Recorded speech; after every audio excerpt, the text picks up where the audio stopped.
Corteza sobre estriado siempre es excitador, pero acuérdense que en vía directa salta directamente, para la redundancia, a globus pálido interno, no coge globus pálido externo, y de globus pálido interno se va a tálamo y de tálamo a corteza. Podríamos decir que las dos únicas excitaciones para la vía directa sería corteza sobre estriado y definitivamente tálamo sobre corteza, porque el tálamo tiene un glutamato y sus neuronas van a provocar la excitación sobre la corteza. Todas las demás van a ser inhibitorias. El resultado de esta vía al final va a ser facilitar el movimiento. Por abajo ponen a la sustancia negra, claro que sí, porque lo que hace la sustancia negra por medio de la vía directa va a hacer estimular lo ya estimulado por medio de su receptor de 1. Pero en el caso de la vía indirecta no es así. En el caso de la vía indirecta es corteza con estriado, córtico estriatal, pero acá sí toman en consideración al globus pálido externo, que se comunica con un núcleo subtalámico, después va al globus pálido interno, tálamo, corteza. Entonces hay que tener en consideración cada una de las vías, porque no es lo mismo que nosotros nos quedemos sin dopamina, a que nos quedemos con impacto del núcleo subtalámico, a que nos quedemos sin estriado. Acá solamente les dicen estriado, pero ya ustedes saben que estriado es caudado y hipotálamo en general. Solamente acá les han puesto como estriado, pero sabemos a qué nos estamos refiriendo. Por ejemplo, vamos primero, en enfermedad de Parkinson, acá tenemos un corte transversal a nivel mesencefálico y lo normal es que nosotros tengamos a nivel de esta porción de acá sustancia negra. Si vemos, hay poquita sustancia negra. Lo que se ha producido es una degeneración de las neuronas dopaminérgicas. Se han perdido neuronas dopaminérgicas. Entonces, no hay dopamina. El problema no es el estriado. El problema no son los globos pálidos, no es el tálamo. El problema es que no hay sustancia negra. Entonces, si no hay sustancia negra, ¿qué va a ocurrir con las vías? Para la vía directa no habrá D1. Y si no hay D1, no estimulará a la vía directa.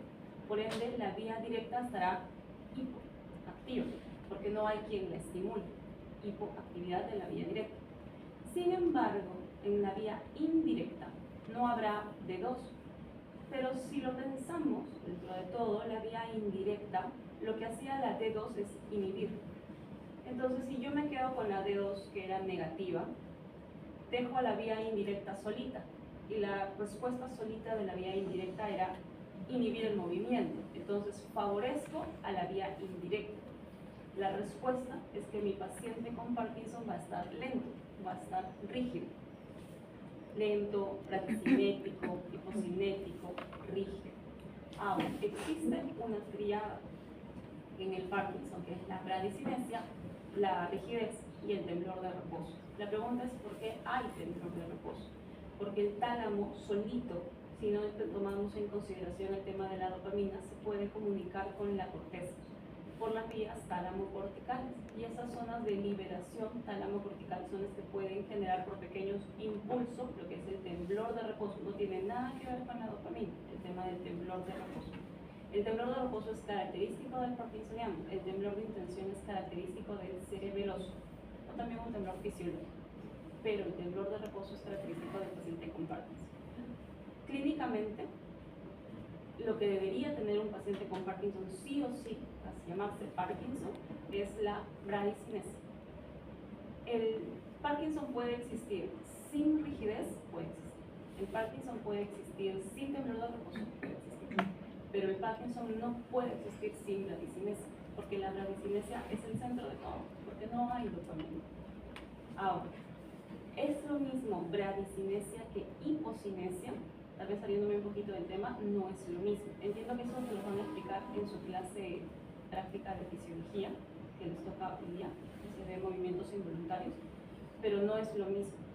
Bradicinesia es lentitud, hipocinesia es disminución de la amplitud, que es diferente. Cuando nosotros evaluamos a un paciente con Parkinson, hacemos muchas maniobras, tanto con manos como con pies. Entonces, lo mínimo que debemos hacer es hacer que el paciente con índice y pulgar abra y cierre. Entonces, lo normal es que nosotros lo podamos hacer a esta velocidad, es lo normal. Abrir y cerrar, claro, y siempre lo hacemos mano por mano. El paciente con Parkinson lo que va a hacer es lo hace más lento, bradicinético, brady, lento. hipocinético. Hipo es chiquito. Por más que nosotros le digamos, señor, abra y cierre, el paciente lo hace lento, bradi, que es lento, o su inicial, e hipo, chiquitito. Lo va a hacer más chiquitito. Entonces, bradi, lento, e hipo, chiquito. Bradicinético e hipocinético. En histología, aparte, lo que se va a depositar son los cuerpos de Levy, con los depósitos de alfa-sinucleína. Haciendo una homologación con lo que era la semana pasada, acuérdense que cuando hubo una pregunta de los casos clínicos de la semana pasada, decía que cuáles eran los depósitos histológicos en un paciente con Alzheimer, y mencionaban los depósitos extra e intracelulares. Estaban los ovillos neurofibrilares, las placas beta-amiloide, y en la clave A lo que decía cuerpos de Lewy, y les dije no, cuerpos de Lewy la siguiente semana. Correcto, los cuerpos de Lewy se ven en la enfermedad de Parkinson, las placas beta-amiloide y los ovillos neurofibrilares se ven en la enfermedad de Alzheimer, es completamente diferente. Es distinto del balismo. El balismo en sí no es tanto que toda la vía indirecta se vea afectada, no, con cuidado. El balismo es el compromiso del núcleo subtalámico. Que el núcleo subtalámico pertenece a la vía indirecta, sí, pero no es que toda la vía indirecta esté afectada, porque yo no estoy cogiendo al estriado, yo no estoy cogiendo al globus pálido externo, yo estoy impactando acá, al núcleo subtalámico, y el núcleo subtalámico es irrigación directa de ACP. Entonces ya tenemos varias cosas que irriga la ACP. El tálamo, en mayor porcentaje es por ACP. La corteza visual primaria es ACP. Los tractos ópticos también son ACP. El subtálamo también es ACP. Así que cuidado con lo que llega. ¿Qué más era? Hipocampo también era ACP. La parte lateral, porque la parte medial era con coroidea anterior. Así que hay varias cosas que tiene ACP. Entonces, según lo que les vayan planteando, no se lancen a la primera por lo que les pregunten, no que, ya, es ACP. Pero vean el caso que les están planteando, para que ustedes piensen bien lo que les están diciendo. Ahora, ¿qué pasa con el subtálamo? El subtálamo, si se dan cuenta, y yo, como lo entendí, hay un video que a mí me ayudó mucho a entender esto, que lo pueden encontrar en YouTube, creo que es mis 7 minutos, de una argentina, que ella hace una analogía, dice, el tálamo es como un caballito, dice. Es un caballito de batalla que quiere cabalgar, ¿no? En los hipódromos. El globus pálido interno es como un jinete, porque el jinete es quien va a coger las riendas. Y el subtálamo es como un coach. Es así, esa analogía no es mía, es de esta argentina que yo vi su video. Entonces dice, el subtálamo es como un coach, porque es como quien le dice al jinete, vamos, cumple tu función. Lo excita, lo estimula a que cumpla su función. ¿Qué pasaría si a este coach tú lo infartas, dice ella, ¿no? Tú lo cortas, evitas su función. Ya no va a estimular a este pobre jinete, que sería el globus pálido interno. Y si el globus pálido interno tú ya no lo estimulas, entonces va a soltar, va a darle riendas sueltas al caballo. Este caballo es el tálamo. Por ende, el tálamo va a empezar a correr todo el hipódromo como quiera, y esto va a hiperexcitar la corteza. Clínicamente, ¿qué va a tener el paciente? Movimientos válicos. ¿Qué es valismo? Valismo es un movimiento amplio, violento, irregular de toda la extremidad superior y de toda la extremidad inferior. Es amplio, como si estuviese golpeando, pero puede ser tanto el golpe que no lo puede controlar que se puede lesionar, porque así no lo controla. Es diferente valismo que corea que atetosis. Atetosis es un movimiento solamente distal de mano o de pie, medio distónico, es como su manito se va para un costado. Corea es más de brazo, de codo para mano. Y el valismo sí es toda la extremidad, es todo el bracito. ¿Qué pasa en Huntington? Huntington es diferente. Huntington es una enfermedad genética de herencia autosómica dominante, donde lo que se altera es el gen de la huntingtina o HTT, que está en el cromosoma 4, en el brazo corto, que es el P. Lo que pasa en estos pacientitos es de que se atrofia la cabeza del núcleo caudado, específicamente. Entonces, lo normal es que la cabeza del núcleo caudado protruya sobre lo que es el asta frontal del ventrículo lateral. Si ya no protruye, como en este caso de acá, el ventrículo lateral se puede dilatar a sus anchas, no hay problema. Pero ¿qué ocurre? No es tan sencillo, porque ahora pasamos para el otro lado. En fisiología va a afectar más la vía indirecta, no tanto la vía directa, porque tiene una predisposición, una predilección por lo que son los receptores de 2, más que por los receptores de 1, ¿correcto? Entonces, al tener una predilección por los receptores de 2, igual, atrofia el estriado, o sea, muere el estriado, se queda sin estriado. Entonces, ¿qué pasaría? ¿Libera dopamina? Sí, no tiene nada que ver con la dopamina. Esta persona seguirá produciendo su D1 y su D2, pero libera D2. ¿A dónde va a llegar? Si el estriado se murió, no hay estriado. Entonces, si no hay estriado, por más que yo libere kilos de dopamina, no llega acá, por ende el estriado no llega al globus pálido externo, por ende no llega a su tálamo, no llega a toda esta vía.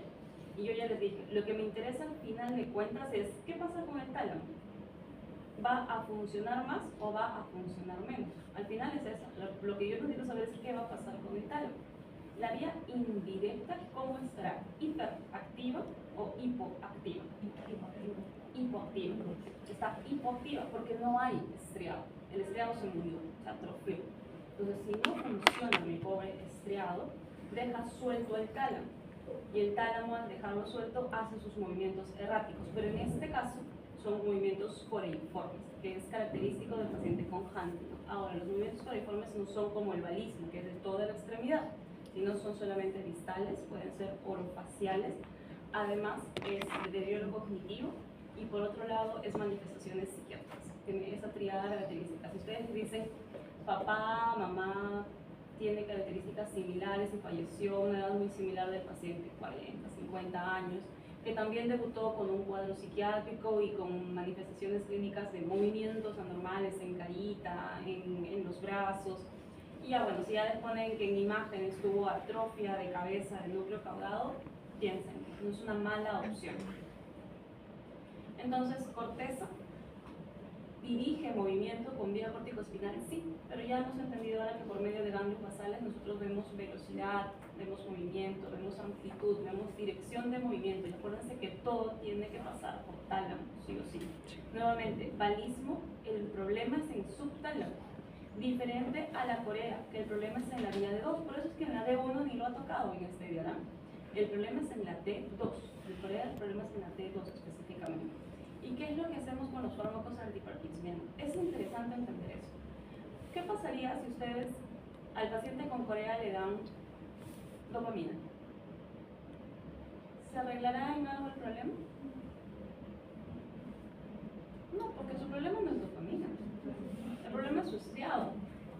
Claro. Entonces yo le puedo dar dopamina, pero mi pacientito produce dopamina. Su problema no es la dopamina, su problema es que se atrofió el estriado. Entonces, por las puras le voy a dar dopamina. Pero en el paciente con Parkinson sí, porque sus neuronas dopaminérgicas se han atrofiado. Ok, pero con cuidado. Al inicio le dieron, al inicio me estoy hablando de hace muchos años, muchísimos años, muchos, le dieron dopamina, pero la dopamina se desintegra vía periférica.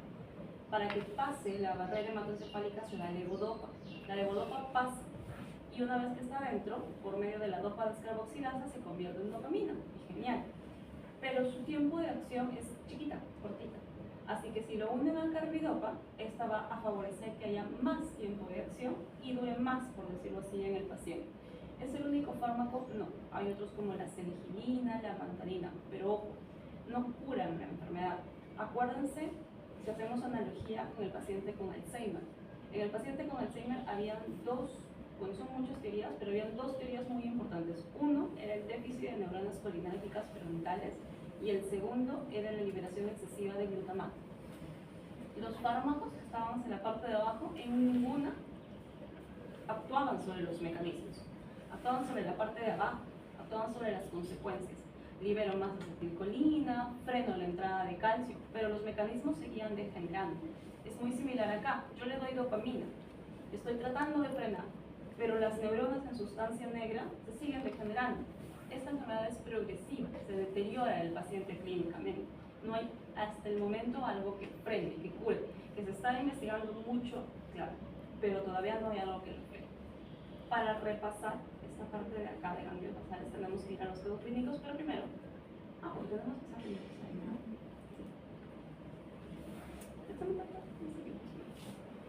Arevalo, Chávez Campos,